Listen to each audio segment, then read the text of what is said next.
Well, this whole episode is getting Kyler's feels and ask what teams what. In the middle of the season, I think I'm more confused than I was in the beginning of the season, or at least the last few years too.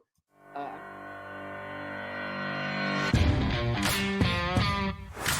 Welcome to the official podcast of FCS Fans Nation with your hosts Kylor Neal, Matthew Frazee, and Jamie Williams.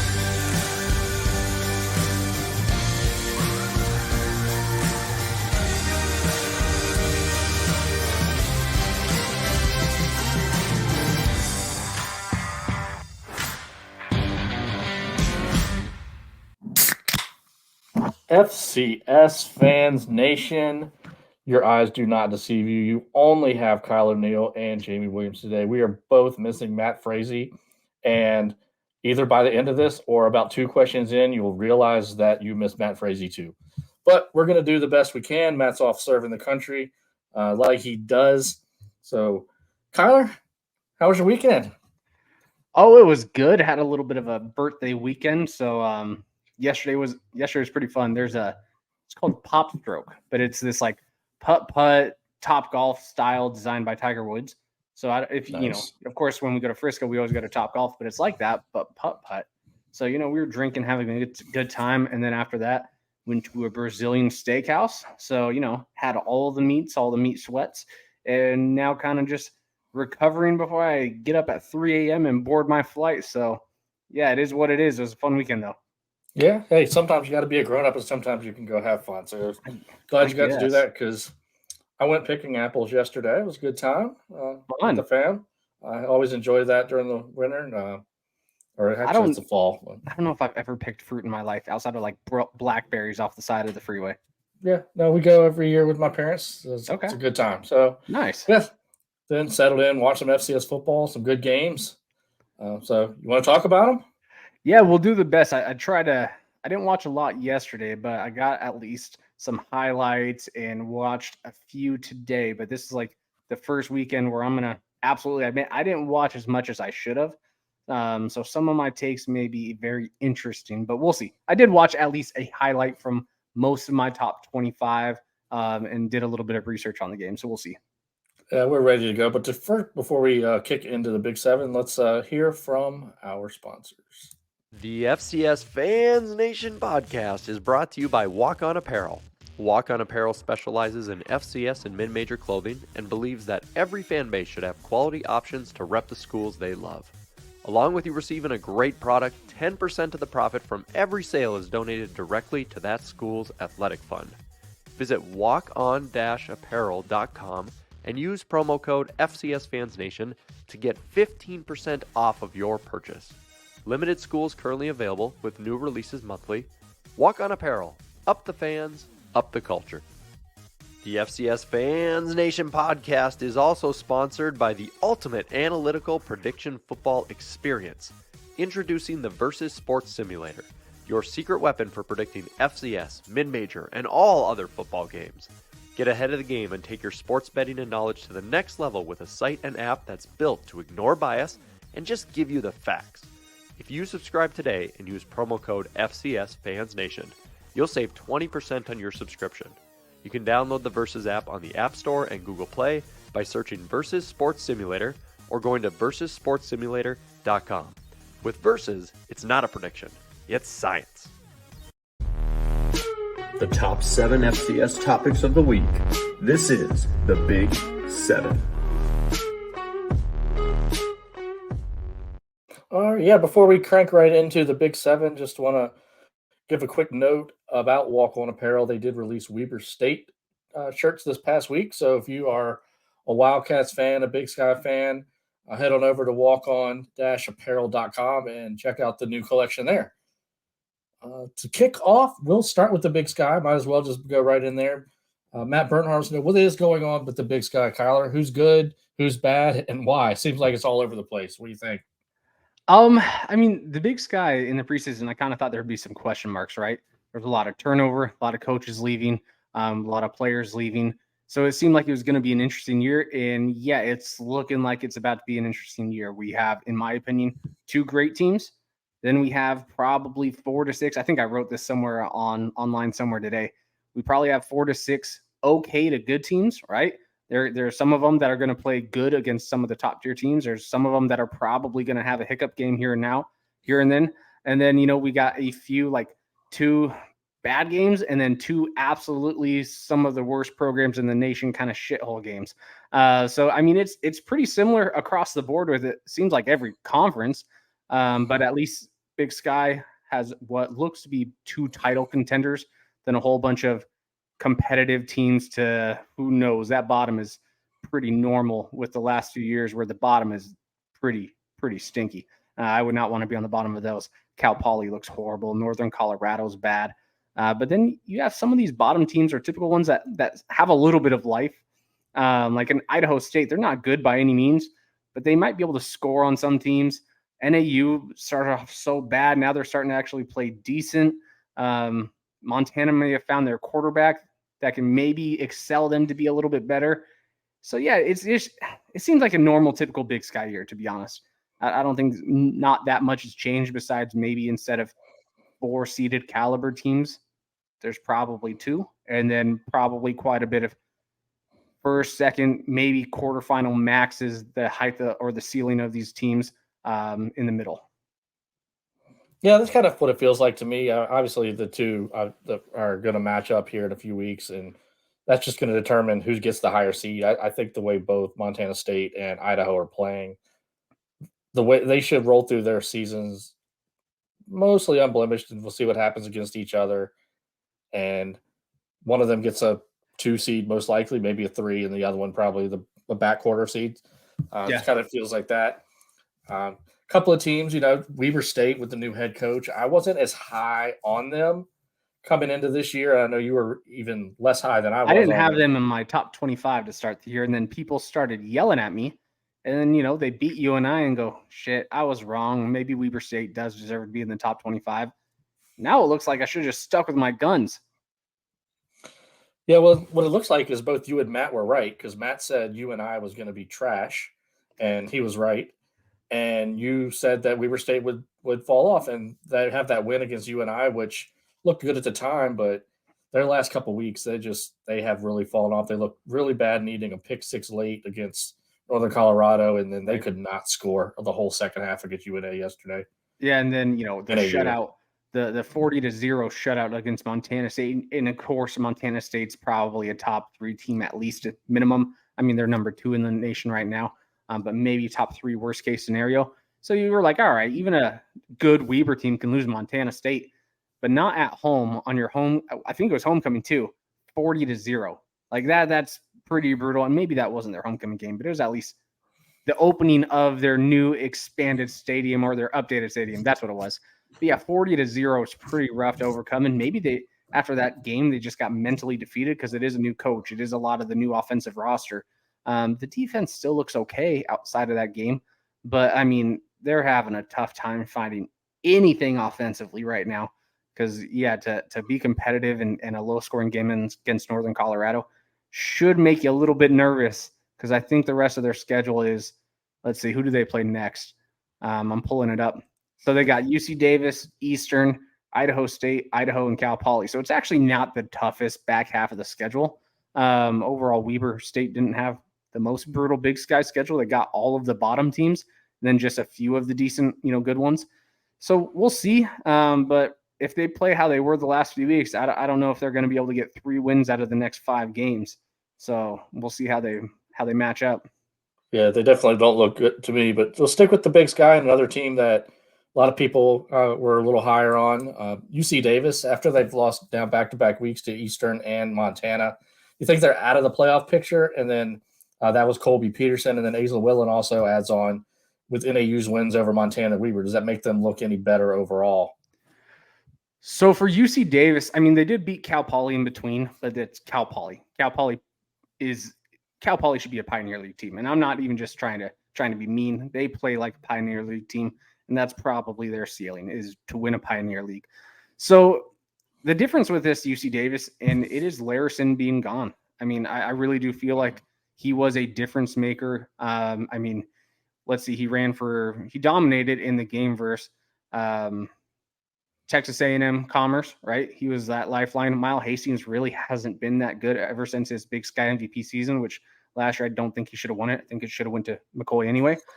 So, yeah, 2 close losses against Montana. Now, the bummer is this UC Davis team, they fumbled with a minute left going into the end zone to tie the game. Or not to tie, right? They would have still had to go for 2. But at least like they were driving fine at the very end of the game where Montana fans probably should have been a little bit nervous. But without Larison, I mean, I don't know if UC Davis can get it together because I don't think they got a lot of offensive weapons on the wide receiver side. And then I don't think Miles Hastings is that great. So they're going to have a really tough time moving forward. I mean, NAU, which we're going to talk about in a minute because you asked that question, they got Portland State, they got Weber State, Idaho State, and Stack State. They kind of have to win out because right now they're sitting at what, 3-3? Uh-huh. They got to at least win out or, maybe drop one game. And I don't know if they're going to be able to do that. So, yeah, UC Davis is kind of looking like maybe a top 40 team, especially without Larison. With Larison, yeah, they probably actually could have beat Eastern Washington or at least got very close at the end. They probably could have beat Montana or at least got very close, just like they did. And then Weber State with Larison, now that's a 50-50 game without it. And how bad Weber's playing, I still don't know. I don't know because Weber's defense is still legit, and then NAU's playing well. Now, is NAU good? No, maybe.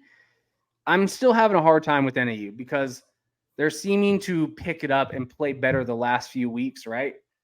Good win against Montana, good win against Weber State, played really close against Sac State, and that could have went either way. But they still got blown out by Utah Tech. And then they weren't even competitive against North Dakota, right? For a half, they were competitive type of a game.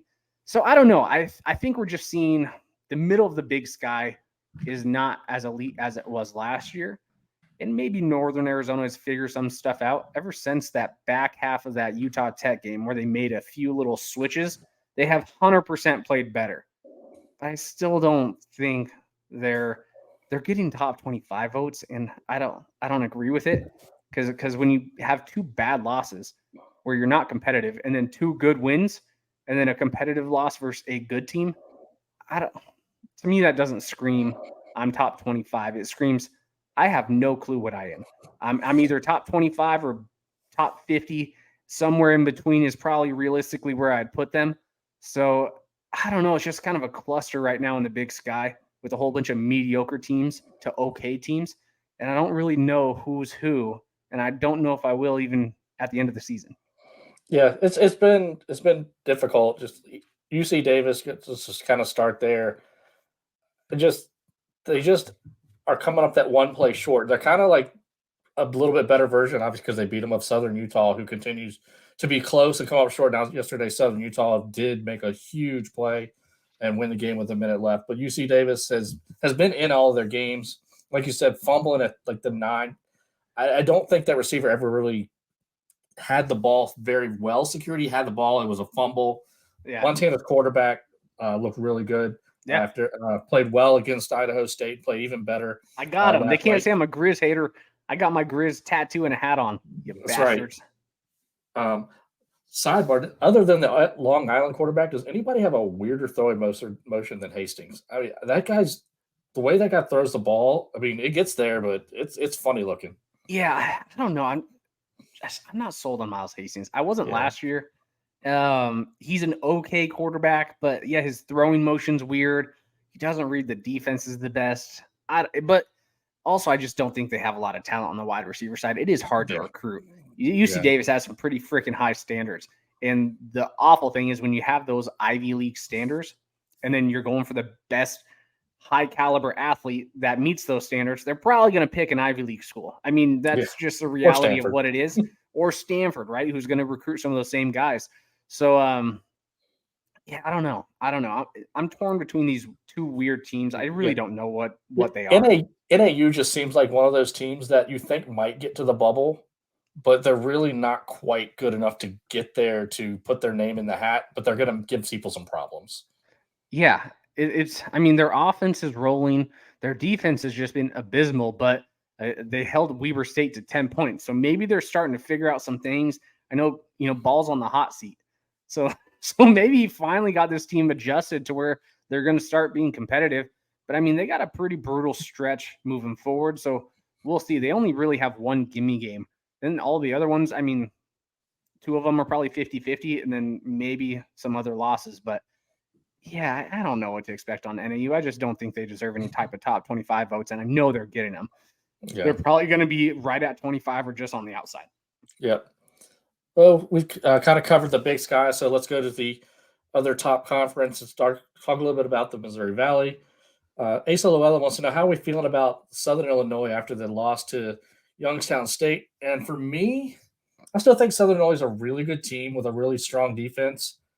But what I want to do is give a little bit more credit to Youngstown State, which is a team that I didn't think was going to be that great. I had them at 25 coming into the season, which borderline playoff team, and I still think that might be where they are. But this is a big win for them. Big top 10 ranked win. They've really not really missed a beat since losing Jaleel McLaughlin to the Broncos, who actually had a really nice game today in the pros. So, yeah, I think I'm going to give more credit to Youngstown State than to really dog Southern Illinois. I think from a Southern Illinois standpoint, they have this kind of game every year. And it's going to be how do they bounce back, because I still think they're a top 15-ish team. Let's see. I'm going to put up their schedule and just see what they've got, because I know they got Murray State next, so it's a good rebuild game before they get just hammered by South Dakota State. So, right, they got to get the game right. And then they have some good teams in the back half. Luckily, they finished the season with, Indiana State, so that's helpful. But, I mean, it's the worst teams and then the best teams is kind of who they have left. There's no in-betweens. I will say Indiana State, I know we talked about Northern Iowa being bad. Indiana State had a chance to tie that game late too. So I think that speaks more to the volume of Northern Iowa being that weird team where they're going to play some of the best football against the best teams. They get up for them, and then they're just not going to play very competitive, or they're not going to look very competitive with some of the worst teams. I get they won, but Indiana State is not good. I mean, Eastern Illinois, who I don't think is that good, they're going to be in probably top 25 this week. But, I mean, they got just shellacked 27-0. So, I mean, when I'm looking at Indiana State, they're not good. You and I shouldn't have even been competitive. But, yeah, the Southern Illinois, I don't know how I feel about them. I think maybe we gave them a little bit too much credit because of this Northern Illinois win. Like, that's not a good MAC team right now. They're not playing very well. And then this 1-point win over SEMO. Again, SEMO's played a really brutal schedule, but SEMO has, one win on the season? So they'd be 4-1 if they played 59-minute games. Yeah, they'd be 4-1 if they didn't play the last 4 minutes of every single game. But I don't know, maybe we just gave a little bit too much credit to Southern Illinois. I still think they're a playoff team. I still think they're capable. The Missouri Valley middle-tier teams remind me of the Big Sky's middle-tier teams last year, though. And I think the middle of the valley is probably a little bit better than the Sky this year, where last year was kind of opposite. But yeah, I don't now feel Southern Illinois is going to be able to beat South Dakota State or even be very competitive. I don't know if they're going to be able to go toe-to-toe with North Dakota State. Then that South Dakota, who knows what type of South Dakota team is going to show up. They look really good so far. But, I mean, you could be looking at a Southern Illinois team that ends up going 4-4 in the Missouri Valley. And then with that FBS win, at least, they're probably going to be in the playoffs, 7-4 with this type of strength of schedule. They'll be a playoff team, but I don't know how far they're going to be able to go in the playoffs. It just depends on, I guess, where they go to. They'd probably be paired up to go to an Idaho or Montana State in that second round. Yep. And that's going to be tough. Or maybe even a UT Martin. They might go to, UT Martin, something like that. I don't know. I'm mixed. I think, 15 is probably fair. I think for most of this middle of the valley, 15 to 22 is probably pretty realistic. I think there's a big drop-off between maybe the top 2 and top 3 versus the next tier. But, I mean, that next tier is still a pretty damn good tier in terms of the full FCS. Yeah, exactly. Speaking of, we'll stay in the valley. Chris Hammond, our buddy, obviously our Idaho fan that we pretend to know. Do all 4 Dakota teams make the playoffs this year? Be North Dakota State, South Dakota State, and then North Dakota and South Dakota. Right now, I mean, obviously, we're only halfway through the season. 3 of them look pretty solid to get there, and then we'll see about North Dakota. I don't feel like North Dakota has had much of an opportunity to just really. I think they'll be fine because I'm going to pick North Dakota over Northern Iowa. So they got, North Dakota State, which I think is going to be a loss. So then they sit at 3-3. Then they go to Northern Iowa, which, Cedar City is a tough place to play, that dome. But I think I like North Dakota a little bit better than Northern Iowa right now. Indiana State should be a win. Murray State should be a win. Illinois State at the very end of the year should be a win. So, even if they lose to South Dakota, I think they have enough of a resume to get them in because they would lose to South Dakota State, North Dakota State, and then really just South Dakota, and then they're Boise State. Yeah, I think they're in. I think there's I would bet on all 4 teams making it as a higher chance than one of them not making it because I think South Dakota's looking at their schedule. I think they're going to be in too. So, yeah, I think it's very safe to assume if you had a bet, I'd bet on all 4 teams making it right now. I think the Valley gets 5 teams in. Yeah, I think so too. And I think Southern Illinois obviously is that other team. For North Dakota. Or Youngstown. So, yeah they could get 6 teams in. They could have 6. And the good thing for the Valley and the Big Sky is we've got those 2 conferences that are combined from 4. So there's 2 extra at large. So they're probably going to go to the power conferences. And the Southland's not getting 2, right? No. So that's always a good thing. And how the Yuck is kind of playing, it seems like they're beating each other up enough to where they're probably only going to get their champion to get in there. But yeah, the Missouri Valley could get 6 teams, and all 4 Dakota teams I would probably make, unless hopefully it doesn't happen there. But there's just like ungodly injury to where it's their top playmaker, like what happened to Davis, where you're probably not going to be able to do much after that. So yeah, I would take all 4. I'd bet the house on that one. When you were rattling off the North Dakota, where they probably lose to all the teams that you think they're going to lose to and beat everybody else. God, it really sounds like last year's Montana team that got in late. That was probably the last team in. Yeah, but at least North Dakota, if NAU keeps playing the way they are, that's at least could be potentially a good win. I don't think it's a good win right now, but it could be potentially a good win if UNI does pretty well and UND at least beats them. That's a good win. So yeah, I don't know. We'll see. Yeah, definitely a definite we'll see there. We'll move on to another conference having a decent season. We'll talk a little bit about the SoCon. Furman didn't struggle with Chattanooga, but they never put them away. Are they truly a top 5 team, or are they more the 6 to 10 range with Andrew Markham? I think right now Furman's still a top 5 team to me, but that's going to work itself out here in 2 weeks. They played Western Carolina. I believe the game is at Furman. It's at Western Carolina. Is it at Western? Okay, yeah, so in 2 weeks. Okay, so it's on the 21st. I know Western Carolina has their bye week this week, and they're going to need it because, unfortunately, Desmond Reed, stud running back, went out with a hamstring injury. He had tweeted that he'll be back. Hopefully that means he'll be back sooner rather than later, but those soft tissue injuries are brutal. Now, to answer Andrew's question, I think when I look at my ballot this week, I might flip those 2 teams, which would put Western Carolina at 5 and Furman at 6. Of course, they'll both jump Southern Illinois, so they'll both be in the top 5. But I think Furman, sometimes when that's a rivalry game, you throw everything out the window. The Citadel's going to do everything they can to try to ruin Furman's season, right? So and Western Carolina beats Citadel by 35 points. But they're 2 totally different teams. Western Carolina is that high-octane offensive team that's played a little bit better defense until yesterday. That was a great game yesterday. We might talk about that later. Yeah. Whereas Furman's one of those teams that, similar to what I was saying early in the season about William and Mary, as far as they're good enough and they're going to beat a lot of teams, but they're not going to put anybody away. They're going to kind of keep them at arm's length, and that's kind of what I feel about Furman. I don't know how I feel about Furman. This whole episode is getting Kylor's feels and ask what teams what. In the middle of the season, I think I'm more confused than I was in the beginning of the season, or at least the last few years too. Guess what? They still won by 2 TDs, right? Even the good teams are going to have a hiccup game. The rest of the season, I mean, they've played pretty well. Their only questionable game is really Kennesaw, who looks like an absolute dumpster fire. And that one, Kennesaw had an opportunity to win. Other than that, Furman's kind of taking care of business. Do I know if they're a top 5 team? I don't think that they're a true top 5 team, but I'm also not going to take them out of my top 5. I know that's going to sound maybe like a little bit of a ridiculous statement or a hypocrite. Do I think there's probably 8 teams that could beat Furman? Yeah, probably. But until they lose, it's hard to keep them out of my top 5.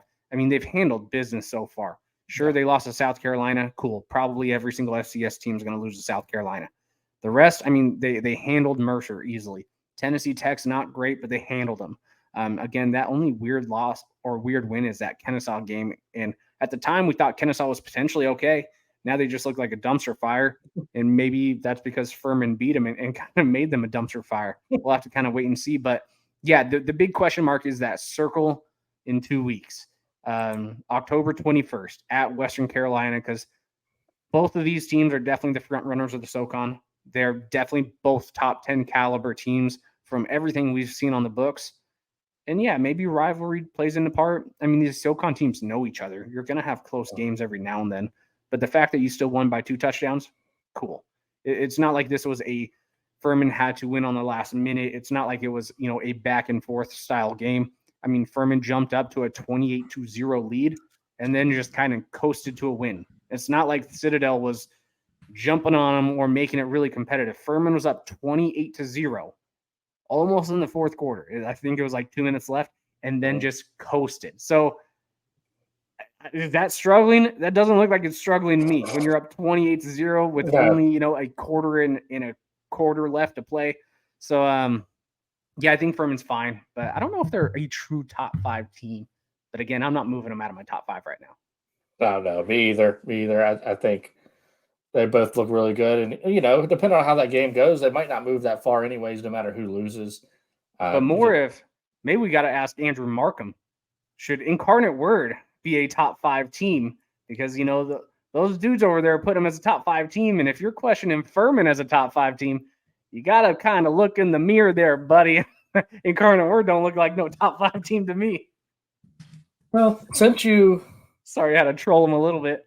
That's okay. Since you said that, we're just going to make this. I forgot this question, but I'm going to go ahead and put it up here. Oh, there you go. Hey, look at us. Transitions. We don't need Matt. That's right. They got that rivalry came out of the way with SLU and just won despite too many penalties and bonehead plays. They still won. So what do you think? Incarnate Word. Troll Andrew or tell the truth. I don't care. Oh, I don't think it's trolling. I just don't think that they look like they have been a top 10 team right now. But I don't think, it is a rivalry game. It's been close the last few years. Incarnate Word was definitely better than Southeastern Louisiana last year, but Southeastern Louisiana still won. So, I mean, these types of games happen. But this was just a tale of 2 halves. I mean, Incarnate Word jumped out to a very easy 24-3 or 24-6 type of lead. I think Southeastern Louisiana just hit a couple field goals, and that was about all. And then the second half, they made some adjustments, and it was the opposite, right? Incarnate Word got shut down where Southeastern Louisiana was able to move the ball a little bit more. So, I don't know. I mean, Incarnate Word's probably going to win out because the Southland is just god-awful this year. So if they win out, yeah, they're probably going to be a seed with their only loss being UTEP. But looking at their strength of schedule, man, I mean, they played in their out-of-conference. North American, that NAIA crap team, who's, the Bishop Sycamore of this year. They played Abilene Christian, which people were like, oh, Abilene's going to be really good. They struggled versus them. They beat Northern Colorado, who we just said was probably one of the worst teams in the nation. And then it looks like, the rest of the Southland is just god-awful. So even if they win out and they're 10-1 with an FBS loss, that's not a seed-worthy resume, but maybe they'll get that 8 or 7. I couldn't see that resume being anything more than that because, man, their strength of schedule is just going to be a dumpster fire at the end of the year, and they're not looking like a dominant team versus this dumpster fire of a schedule. They are struggling to just get these wins. This is not the same Incarnate Word team as last year. This is not at all. I would not bet on them to beat any of the other seeds right now from what I've seen. I don't even know if I'd bet them to win a game if they are a seed. It's kind of what I'm seeing from Incarnate Word right now. Yeah, I mean, I think kind of similar. And if you really think about it, even if they win out, it's going to be 9-0 against the FCS. Yeah. No signature win, just they did what they were supposed to. So that usually gets you a seed when you do that. Think of Colgate a couple of years ago. They ran through the FCS and they lost to Army. And they still got the 8th seed in 2018. That's kind of what Incarnate Word is going to be. Now, I feel like that Colgate team had a little bit more juice behind them because I think you're right. I think they're one of those teams that could very well be the first seed that loses. I just haven't seen that extra oomph from them. No. I know G.J. Kinney took a lot of the guys with him up to Texas State. So, another whole crop of transfers coming in. And eventually that does, to me, it catches up with you. Yeah. So who would you take for a seed? 9-0 versus the FCS with Incarnate Word strength of schedule. Because again, they're not going to have any resume building wins, or an 8-3 Missouri Valley team, or CAA team, or Big Sky team, or SoCon team. Well, chances are that 8-3 team is going to have at least 2 ranked wins. Right. So from my standpoint, resume wise, that team should get the seed. But they'll have some losses to an FCS team at the same time. Yeah, exactly. And it doesn't matter who was it. So is this, are we looking at let's say it's a Valley team, or are they looking at one that oopsie daisied against Indiana State, or did they lose to North Dakota State and South Dakota State and their FBS game? Right. But they beat Southern Illinois and North Dakota. Who would you put on the seed?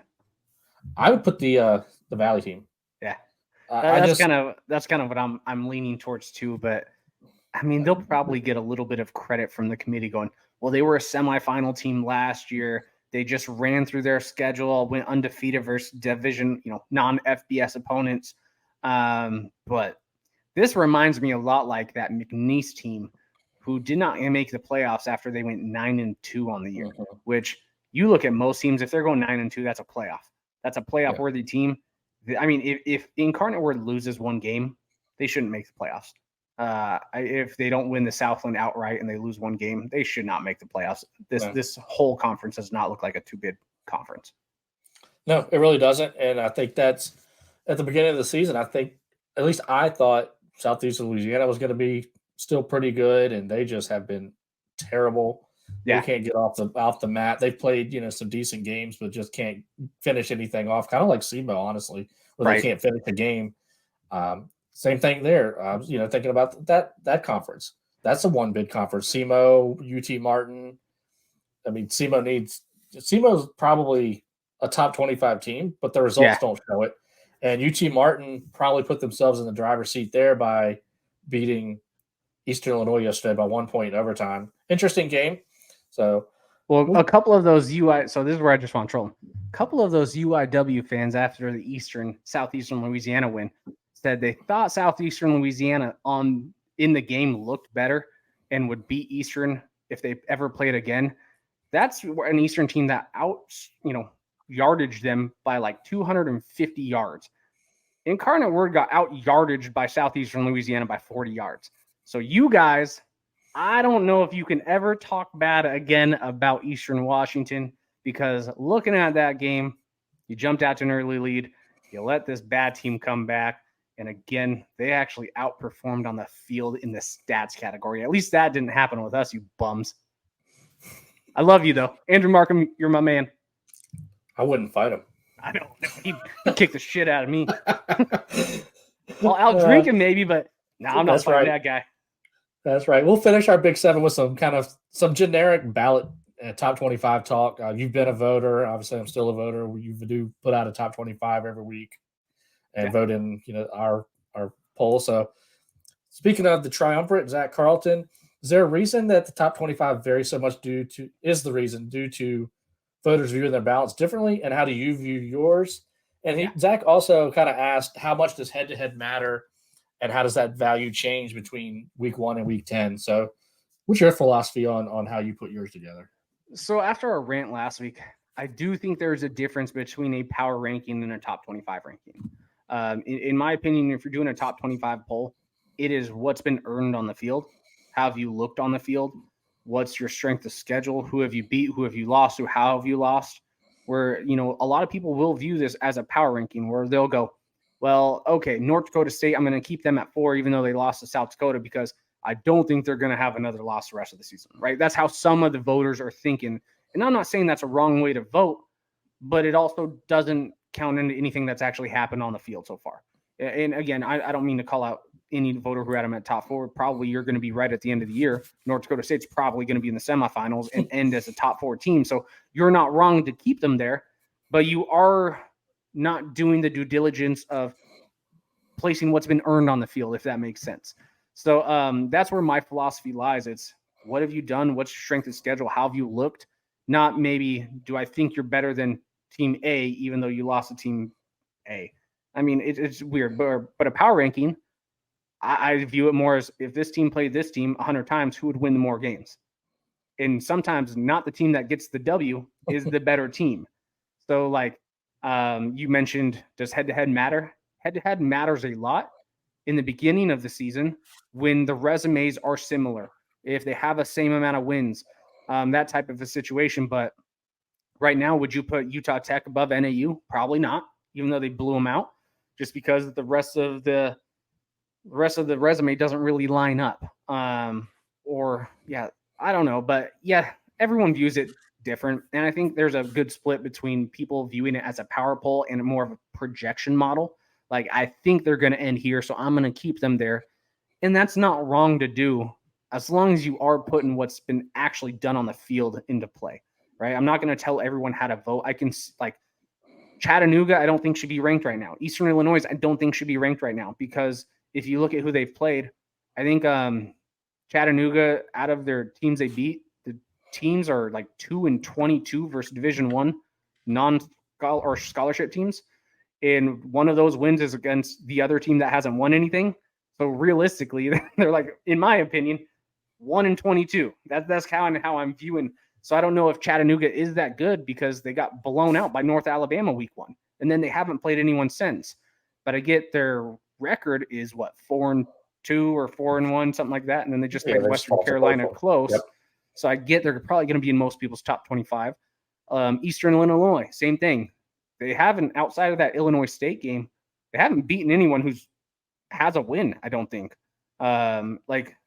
Again, do you view that as, do you think Eastern Illinois deserves to be a top 25 team? Off their resume, I don't think they do, just because of who they've played. And they're not winning these games in blowout fashion like you should, maybe against some of these bad teams. But I don't know. It's just a weird philosophy. And the more every week it goes on, it gets a little more confusing. I'll definitely say that.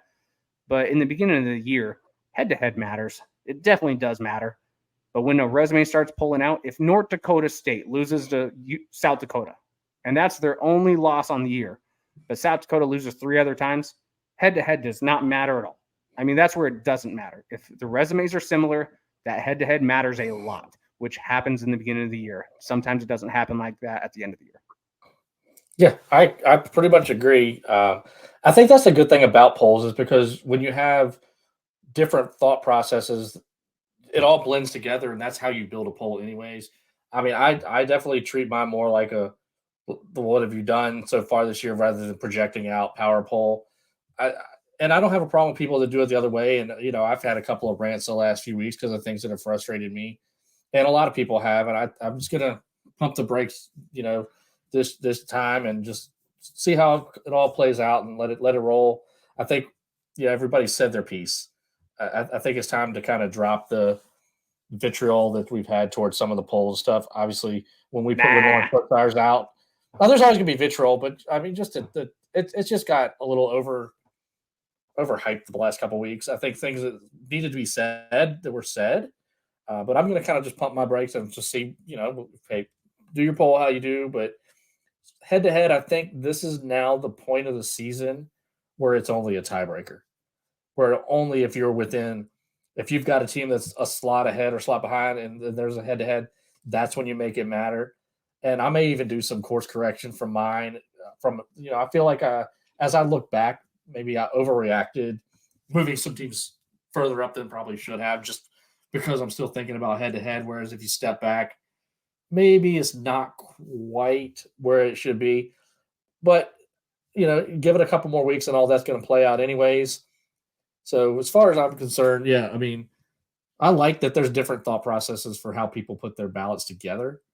I just need them to make sense. And if you can defend your ballot, that's all that really matters. And a lot of people, unfortunately, sometimes they can't defend what they put out there. That's Or my biggest won't. issue. Or It is- won't. And Yeah, if the defense is just I had them there in the beginning of the year, to me that's not a defense. If you go, well, the reason why I have them over there is because they played this other team like this other team like that, and they've looked really good throughout the rest of the season.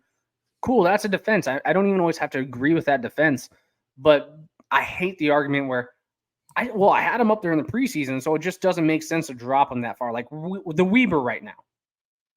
Yep. I mean, outside of that UNI win, what have they done to resemble a top 25 team? The last 3 weeks, they've looked god awful. And there's some people that are still putting them around the top 15 because I had them as a close to a top 10 team last week or something like that. And that's where it doesn't make sense to me. Yeah, that's ego-based voting, and that's the people that do that are the people that want to just be right instead of have actual perspective on what they play. And I don't like that. Of course, I've got an ego. I want to be right too, but I'm not You always are right. I sometimes I get some things right, but I get a lot of crap wrong too. But you can better believe if you hear me say something, I'll tell you what I got right more than I'll tell you what I got wrong. Yeah. So yeah, I think that's pretty solid discussion on that. Finishes our big seven, so we might as well take a little snack break. It's time to put your money where your mouth is. And if you're right, put some tacos in there too. This is Thompson's Taco Bets. All right, I made one up here just real quick. We talked about the Big Sky and the Valley last week as far as seeds and playoff teams. So I'm going to go to the fourth best conference to talk about the CAA real quick. The fourth best? Yeah. Ooh. I'm stoking some fires here. I just don't think a lot of the CAAs played very well this year. Yeah. They're beating each other up like they always do, but I still think it's a step behind. But, I think it's going to wind up as the fourth best. But, hey, maybe it still hangs in there as the third. So I'm going to set 3.5 as the over-under for CAA playoff teams. And maybe I should have set it at 4.5, but I'm going to set it at 3.5. And what do you think? I'm going to take the under. The reason is I think that the more I look at the Missouri Valley, the more I think there's a realistic shot they get 6. And I think the Big Sky is probably going to get anywhere from 3 to 4, right? Matt Frazee had that 8. I don't think that's going to be close with those two conferences. I think they're going to hit the over pretty easily on that one. The SoCon's probably going to get 2, right? Mm-hmm. So how many at-larges does that leave? 6. So 5, 3, 1. How many more do we got? Do the math. I'm not doing it. 6, 11, 12, 13, 14, 15 plus 9. So 1. So 1, 2. Something 1, like 2. that? Yeah. 2 or 3? So yeah, I'll take the over. I mean the under. I think CA probably does get about 3. I think the CA I don't think any 7 and 4 teams are getting in from the CA this year. Strength schedule is just not good enough. I think you got to be 8 and 3 or better. And there's 5 teams left that have 2 losses, right? 2 or less losses, I guess. They're going to start playing each other. But, man, the scheduling's so unbalanced. I haven't done enough research to go through every single schedule to make it known. But, I mean, I'm almost to the point where because they don't challenge themselves in the out-of-conference and all they get is gimme wins, they buy their wins versus the NEC, Patriot, MEAC, SWAC, the Big South, all these. I'm almost at the point where they need 9 wins to get into the playoffs. That's kind of how I'm feeling about most of the CA because the schedules are so unbalanced too. We thought 12 teams from the Big Sky was bad. This is just way too many. The scheduling is so unbalanced. And the top half of the CA is definitely better than the bottom half. So we have a lot of teams where they're not going to play shit. And they're going to end 8 and 3. But they'll maybe have 2 ranked losses and maybe 1 ranked win from the CA. But is that team really a ranked win because they beat 3 NEC teams? I don't think so, right? So I'm going to go CA probably gets 3. But, yeah, I don't know. Their schedules make me nervous. Yeah, it sometimes feels like circular logic on them, doesn't it? It's just It's just I still think Delaware is the best team. I think so. So I think I would stamp them in there. Yeah. I think William & Mary's going to run the rest of the schedule. Yeah. Maybe. I mean, we'll see. If they get Yoder back for sure. Towson won't be an easy matchup for them. They've got a couple of games that could be pitfalls, but I put those two in the playoffs for sure. Yeah, those would be two. And then what do you do about Albany, Villanova, Elon, who's got a couple of nice wins? So I think Villanova puts Elon to bed this weekend. Then Elon's completely out. And then you just look at the rest of the season. I think Villanova wins the rest until the very last game of the year where they play Delaware, and then that's going to be a fun one. Yeah. I think it's Villanova, Bill and Mary, and Delaware. That's what I'm going with. Yeah, just for fun, I'm going to take the over and say Albany finds a way this weekend and be the fourth team. I don't know that I would stand behind it and believe it, but I would. They've got. Shoot, they can easily. But if they go the rest of the way with one loss, they're getting in. They're getting in. They would get it over Nova too, and they get the tiebreaker over Nova. Yep. Rhode Island. Yeah, William & Mary. That Rhode Island game is going to be interesting. That might be the deal breaker between those two teams. Yeah, I think losers out there. I don't think a 7-4 team from the CA gets in. I'll say that. Yeah. They don't have the resume. Yeah. It's just a matter, does the committee give them that historical we love right, because they used to be just this dominant conference. I mean, they were always a top two. And since 2018, I think every year they keep falling off a little bit more and more. And now I think it's time, especially with the complete unbalancing schedules, we got to start treating them like the SoCon or Southland. Yeah. You guys treat them like what they are this year. And that's unfortunately and it's human nature. You remember what they were, even though now they're not what they are. And like 15 teams it's obnoxious. And when you get to play the bottom, like William & Mary doesn't get challenged by anybody this year. They still lost a game. So yeah, I'm going to take the over just because you took the under to be fun. And then that way. That means the Big Sky would have to have like two teams in the Missouri Valley, 4 or 5.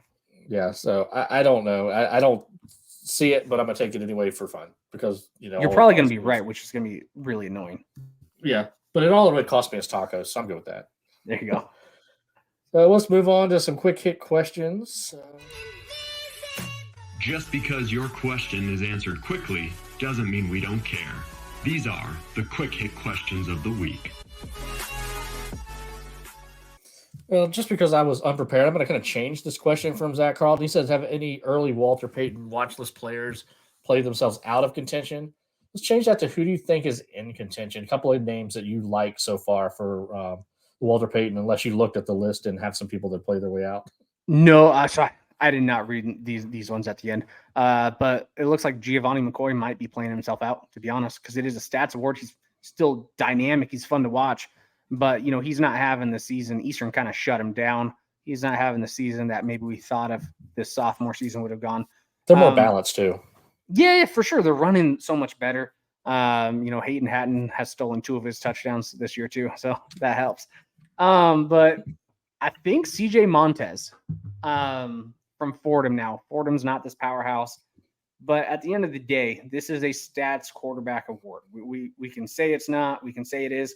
So far, yes, 1,600 yards, 17 touchdowns, 0 interceptions, right?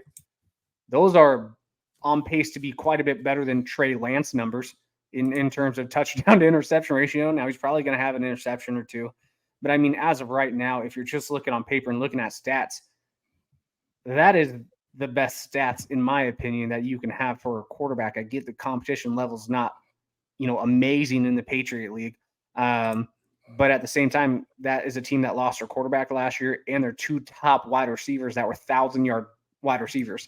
And this sophomore is able to pick it up and act like nothing's changed. I mean, they even could be throwing a little bit better or being a little bit more efficient than even last year. So CJ Montez is kind of my go-to right now. I know I had Max from New Hampshire up there last time we spoke about this a few weeks ago, and he's still up there for me too. But CJ Montez with that 17 touchdowns to 0 INTs, I mean, that's impressive. That's pretty hard to ignore. And I'm going to go with a running back, and with no disrespect meant to their quarterback Cole Gonzalez, Western Carolina running back Desmond Reed. Unfortunately, he got hurt. He's if it ended today, he would be my guy. 847 yards in 6 games and 12 rushing touchdowns. That's phenomenal. Fantastic. Against this Furman game in a few weeks, he's got about the same amount of yards as a quarterback from Furman has to pass. And so what he's been doing has just been insane, but hopefully it's not a serious injury. Yeah, so I had to give him a little shout out just because he's been so great. I know he got hurt, but he would be my guy right now. Derek Powell has had, some unbelievable games, but he kind of fell behind this past week with only 30-some yards. Let's see. Just a quick one, just fun. What was the craziest game yesterday that you've paid attention to or saw as you've gone through it today, looking through back? Yeah, so of course we had to go back and look at that Western Carolina game. So I had to watch some of the replay on that. But I mean, there were some really fun games. Youngstown, Southern Illinois, because I didn't think it was going to happen like that. That was pretty crazy. The UC Davis versus Montana game that we spoke about too. I mean, just because of how it ended. Some turnovers made that game, especially at the end. But that Western Carolina Chattanooga might go down as a top 2, top 3 game. It ended with a field goal with 0 seconds left, right? The game winner field goal in 32 yards isn't always the easiest. It's not a gimme. That's a lot of pressure. But this is a game that literally just went back and forth. This wasn't like the Incarnate Word, Southeastern Louisiana, where it's a tale of two halves. No, this was a you score, I score, you score, I score, you score, I score. Guess what? I got the ball at the very end. I'm the last one that has it. I'm going to win. It was a fantastic game. This was the old school Big Sky offensive shootouts that I grew up loving because of Eastern Washington games. This is just, it's fantastic. Screw the defensive games. This is fun. That was a great game. I watched a lot of the fourth quarter of that one. I'm going to go to another game that all you had to watch was the fourth quarter. Southeast Missouri State, was up 30-6 entering the third quarter or the fourth quarter, and Central Arkansas outscored them 32-3 to close the game. That's got to go on the bad beats. Yeah, it's got to, and 19 seconds to go, I believe it was. And I'm sitting there screaming at Kyle and Hill, take a knee, just take the field goal. Just the way that game's gone back and forth, and just that was a lot of fun. I know Will Seiler was probably pissed off for 2.5 hours and really excited for another 45 minutes. He was on the sidelines, right? Yes, I believe he was. So, he just, brought the power of Grayskull there to the gray and purple stripes. And, I'll be remiss without getting out of here without mentioning my guy, Coach Fitzgerald. Southern Utah down 20-0 at the half. Yeah. I scored a couple of touchdowns and gave up a touchdown, but they battled back. And Ryan Suafila forced a fumble late in the game as they returned for a touchdown, and they locked down Tarleton, penalty, a couple sacks. So shout Justin's out. Fault. He wore all of that, Southern Utah, or no, I guess he's Utah Tech, right? Or are you talking about the Southern Utah game? Yeah, you're talking about Southern Utah. Yeah. That Utah Tech game was kind of crazy too. Yeah, there's been so much chaos in the Yuck. The Yuck is just, it was pure chaos last week where every team that in the third quarter you think should have won ended up getting just hammered at the end. Yeah. They couldn't get any stops at the end. It was just, a chaotic week. And that's where it's probably going to be a one-bid conference now, just because they're just beating the shit out of each other, which is fun, but they're entertaining, chaotic games. And it's a fun conference to watch. Yeah. A few more quick ones here. Just to give a little shout out to Lamar 2-0. Anything to be excited about? No. I didn't think so either. There's nothing more I got to say about Beaumont, Texas, and Lamar. No, they're not good. Hey, congratulations to them for winning 3 games in a row, but here it goes from here. Nick Smirts, one of our newer fans in the page, seems like a big Ivy League type of guy. What does Brown need to do to actually finish in close games? A lot of teams are asking that. I don't know. I mean, they had Harvard on the ropes in the rain, but couldn't finish that one off. But, Brown is what they are. I mean, they're not a great team, but, hey, they scared some teams. They scared Rhode Island for a while yesterday. Yeah. Let's see. A little off the board one here. Do you have a favorite team in the MLB postseason this? No, and I'm so petty. Once the Mariners did not make it, I could not name you 3 teams that are in the postseason. It's the Astros, probably Dodgers are in it. Minnesota's in it, I think. So I guess I can name 3. There you go. That's about it. I don't care. No, when the Mariners die, I die. Baseball dies. Baseball fair. sucks. Yeah, well, for me, I'm a little pissed off because I'm a Braves fan. It had a great season, and Go Greg Maddux. they crapped the bed in Game 1 last night. They got shut out twice all year. Haven't been shut out at home since 2021, and they got shut out at home last night. So I'm still a little salty from that. So we'll see what they can do. Rattle off real. We'll just hit this one back and forth real quick. Top 8 seeds as of right now was the Reds question. Top 8 seeds as of right now. I mean, are we just going Dakota one State, at a Montana time? State. Yeah. Yeah. Go. Those are probably going to be the top 2, Yep. and then my number then- 3 would probably be Idaho. Yep. For me, it'd be number 4 is probably right now whoever wins Furman, Western Carolina. Yeah. That'd be 4. Are we guessing who the top 8 seeds are going to be, or if the season ended today? Because that's where Let's I do it will if the differ. season ended today. All right, let's do this. Let's do it if the season it was done. Okay. So we got Idaho 3. Who's your 4? I'll give it to Western Carolina. They got better ranked wins. Okay. And then right now I'll give it to South Dakota for just resume right now. I don't think they're going to end that way, but resume right now, I would put them right there. At 8 or what was that? It was 5, right? Yeah, 5. 5. So 6, 7, 8 are going to be tough. I mean, right now it's 6. Furman? Furman, yeah. Yeah, I mean, Furman. Yeah, Furman. Then probably Delaware. I would put Delaware in there. And then you're looking for that 8. Sac State or Incarnate Word, I guess. I don't think I'd put them. I'd still I put don't probably know. North Dakota State at 8. Yeah, I keep forgetting about them. I don't know why, but I forgot about bums. them. Now I'll that would probably be, have them at 7 and Delaware at 8 just to have 1 and 8 on There you the go. hat and the shirt. But there you go. Yeah, you still got to have North Dakota State up in there because I really have a couple of nice ranked wins and they lost to a ranked team. So yeah, I think that's fair. I think that's a good 8 for right now. It's going to completely change by who do I think is going to get the top 8 seeds. That's a whole different question. Yeah, I mean because we'd have to project out and there'd be a lot of things. Maybe let's go a couple more here. Where do you think USD's running back room ranks along the FCS and in the NBA Missouri Valley?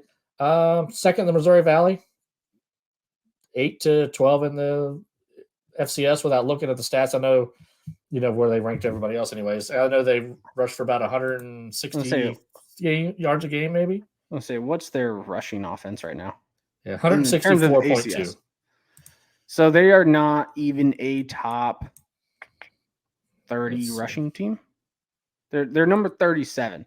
Okay. And their average yardage it's good, but it's not, the most amazing 4.77. There's quite a bit of 5s up there. 6s. Probably 20. I mean, they do play a difficult schedule. I know they don't drop off a lot when they go to from their 1 to 2, and that's kind of the nice thing about having a good running back room. There's not a lot of drop off. But I mean, as of right now, I don't know if we can call them a top 5 running back room. No, in the Missouri Valley, sure, but yeah, I'd say 20 is fair. 164 yards, it's good, not great, good. Yeah, enough. it's solid. Just doing what they need to do. They beat you on defense. Yeah, exactly. One more football question, a fun question, and then we'll get to our predictions. So Zach Carlton, he threw a lot of them. Him and those Triumvirate guys just threw a lot out of us. Who's the best winless team in the country? They all suck. Yeah. Let me look at who doesn't have a win. Yeah, that's going to be a fun Stony Brook stinks. Everybody. If Northern you don't have a win by now, Colorado you stink. So it's Southern Northern Colorado, Stony Brook, SLU. gosh, half of the Valley. No, just Indiana State and Western Illinois. Yeah. I think they all stink. Nobody's really fallen Citadel, on that. Wofford, McNeese, Sela. What's actually probably bad is it could be Southeastern Louisiana. Yeah, They've at least had more close games versus decent teams, but that Houston Baptist blowout loss looks bad too. Looks even worse, yeah. But they all absolutely stink, and they're at the bottom of the FCS for a reason. But I'm actually going to probably go Southeastern Louisiana. They're probably a top 98 team out of 128, and all the other ones are probably between 98 and 15. So yeah. And then if you go to 1-win team, SEMO obviously, but and then who's the worst 1-loss team? I hate doing that, but they're fun to think about. Who's the best the worst 1-loss team? I don't know. Probably Incarnate Word. Yeah, I mean, it's got to. I mean, Not. I mean, I'm Incarnate trying Word to just has troll. not looked impressive so far. Maybe. I mean, I'm sure they're gonna run the table and watch. They'll probably make a deep run in the playoffs, but I mean, they just have not looked impressive, and they haven't played anyone. Maybe Lafayette is the worst one-loss team, and then Incarnate Word is a close second. But yeah, give me Lafayette. Lafayette. Yeah, They're, Patriot or League. let's see. Patriot League. Nope, actually I lied. It's not even Let's find Lafayette. somebody else. The worst one is going to be St. Thomas. They got to be. No, they're a 2-loss team. Never mind. Yeah, the Pioneer didn't count anyways. Yeah, but they lost to South Dakota and Harvard. I forgot they lost Harvard as well. So never mind. Yeah, Lafayette. Lafayette, you stink. All right, Lafayette it is. And the last one, just a little fun one. What's the best breakfast item? Pancakes, waffles, French toast. Oh, there's another Kylor? Let's go. Yeah, Kylor Elliott, spelled a little differently, but I figured we'd end on a Kylor question. I like that guy. I'm probably going to have the different opinion out of everyone, but anytime I go to a breakfast place and I don't just get the meats or like an omelet or something, I get French toast. I love me some French toast. Yeah, I like French toast a lot, but I would probably just go towards pancakes. But really? Yeah. I thought pancakes were going to be like the one no one. I thought waffles were going to be the go-to. I don't know. I just like a nice traditional stack of pancakes every now and then. Stack. That's not too much food. A stack of pancakes. How big of this stack are you getting? 5 3 pancakes. Yeah, 3 or 4. Get some bacon on the Denny's side. The size of the plate. Dude, I mean, yeah, they're the size of the plate, but I'm actually thinking more of like New Jersey Diner. I've never been there. Yeah, you'd be missing out. New Jersey Diner is a place to go for stuff like that. Okay. What about Texas toast, French toast? That's solid. Yeah, nice thick piece of French toast. Yeah, I mean, you can't go wrong. Really can't go wrong. I'm starving. Screw you, Kylor. Speaking of not going wrong, how about hearing about some of our games to look at this week? There is no way these guys can predict football games better than me. I am the Mighty versus Sports Simulator. Kylor, it's up to you. We're gonna pick some games, and they're gonna be some fun ones. So I'm gonna pick some that are like fairly close, or some that don't look like they should be.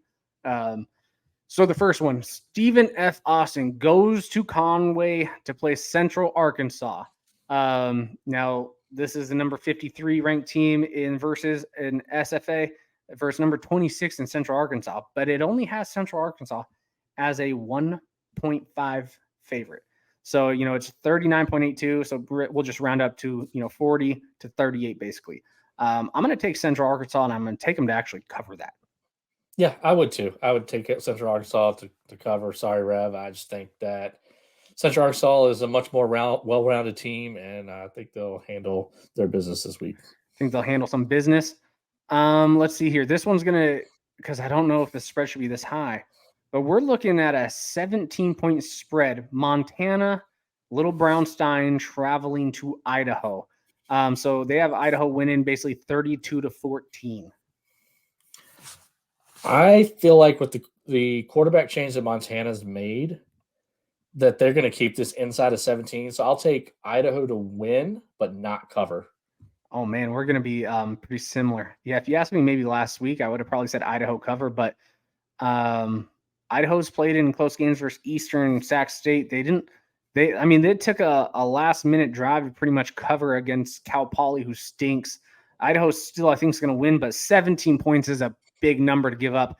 So I think I'm going to roll with you, Jamie, unfortunately, and maybe this will be boring, but I think we're going to have, Montana losing, but they still cover. So here's a fun one. Chattanooga at Mercer. Now, they have Chattanooga as almost a full 4-point favorite. It's a 3.7-point favorite. So they have a win in almost 32 points to 28. I like the quarterback that Chattanooga has, and I like their running back, and I like their defense. But I have a feeling that Mercer is just looking for that one win that they finally get themselves over the hump. And I think this is it. I think Carter Peavy has his best game of the season, and Mercer wins outright. Man, I'm so bummed out. I was gonna pick. I thought you were really gonna lean towards Chattanooga to cover. So I was like, oh yeah, I'm gonna pick Mercer to cover. Yeah, I actually think Mercer wins this game. It's gonna be a good game. I think both teams are about even with each other, but I think Mercer's actually gonna cover. Should be a fun one. Let's only pick like two more because some of these are gonna be interesting. Portland State at new FCS darling. It seems like Northern Arizona. So the Versus Sports Simulator doesn't even have this as a full point favorite for NAU. They have it at like half a point. So I mean that's pretty much the line. So they have it as a half point spread. It's in Flagstaff, which is 7,000 feet up, coming from sea level in Portland State, or pretty dang close to it. They might be only 50 feet above. Going to the Dome, 7,000 feet up. You go first on this one. I have a feeling NAU they just beat Montana, then they beat Weber State, they go toe to toe with Sac State. They are feeling good. They're feeling like they can't be beat. I don't think they're going to be able to slow down Portland State's offense. Give me Portland State to win outright, which means they cover. I think that the home field advantage for Northern Arizona will be just enough. They're feeling themselves, like you said. I think they're coming in with a lot of confidence. They just really shut down a Weber State team that always plays good at Stewart Stadium and just beat them in their own building. So they're going to beat Portland State in their own building and easily cover that point. Okay. Now, pick a conference. Let's go. You pick a random conference. I'm going to find a game. I'm wearing a Delaware shirt. Let's go with the CAA game. There's a couple of decent. Let's go with the CAA game. Let's see here. Oh man, this one's just gonna be hard because it's a big spread. You mentioned Delaware. NC-A&T going to Delaware, right? North Carolina is 1-4. They have not played very well since going into the CAA. Delaware seems to be the favorite. But this is scary. They have the Delaware as a 24.5-point favorite. That's a big spread. What are you going to bet on, Jamie? That is a huge number. But you know what? I believe in Ryan O'Connor. Yeah. I believe in Marcus Yarns. And I think Delaware covers that easily. Just wipes the floor. I'm thinking we're looking at like a 48-10 kind of game. 48-10. Yeah, so they're predicting basically almost a 31-6. I think A&T scores at least twice. I don't know if it's going to be touchdowns or field goals. But yeah, I think Delaware drops 40 on them. So yeah, unfortunately, I do think Delaware is going to cover, even though that 24.5-point line is terrifying. I wonder what the Vegas lines will be. This would be kind of fun if we got this going with the betting show, the parlay show that we run every Saturday. And guys, if you're not listening to that show, it's before the games. It's on Saturday. So the nice thing is if you want to make some bets, we're not advocating for you to bet. All I'm saying is if you are someone who likes to bet something, maybe not money, listen to Parlay Show. I think he's 12-3 on the year in his parlays so far. It's Saturday morning before the games and when lines are just coming out for the FCS, because unfortunately they don't like to do that till pretty much the day of. But Colby's kind of getting his butt kicked. And Montana Parlay is doing pretty well. So if you want to put some money down on a house, go listen to Parlay, because he has not been wrong so far this year, or at least not very often. Yeah, I mean, that's really the only reason we're letting him sit with us in Frisco, because he's good at this. So you better keep it up or we might take his ticket back. Fair enough. That's all I got for you. So I don't know how many games we just picked. It seemed like 5 or 6. Yeah, it was 5 or 6. I think that was solid. I think without Matt, we bumbled through it a little bit, but we got her done. We missed you, Matt. Kylor, you want to close with any other fine words? Yeah, if you guys made it this far without Matthew Frazee, we appreciate it. I probably would have closed us out in the first minute and a half because he does such a good job compared to us. But hey, if you made it this far, thank you so much. So far, it's been a chaotic season in the FCS, which is what I like. I want the top dogs to go down. I want the who gives a crap teams to actually win some games. There's been a lot of chaos. I hope it continues as the FCS season goes on. That's all I got for you, man. It's been fun chatting with you, Jamie.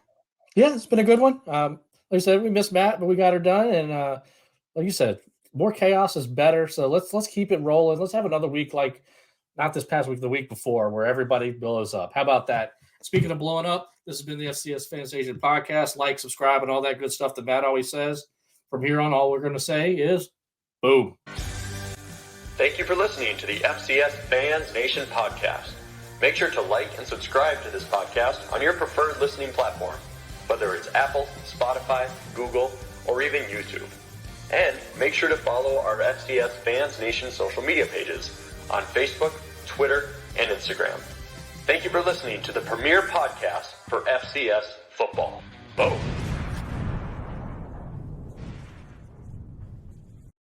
Well, we still had his beautiful voice with all the reads, so there we go.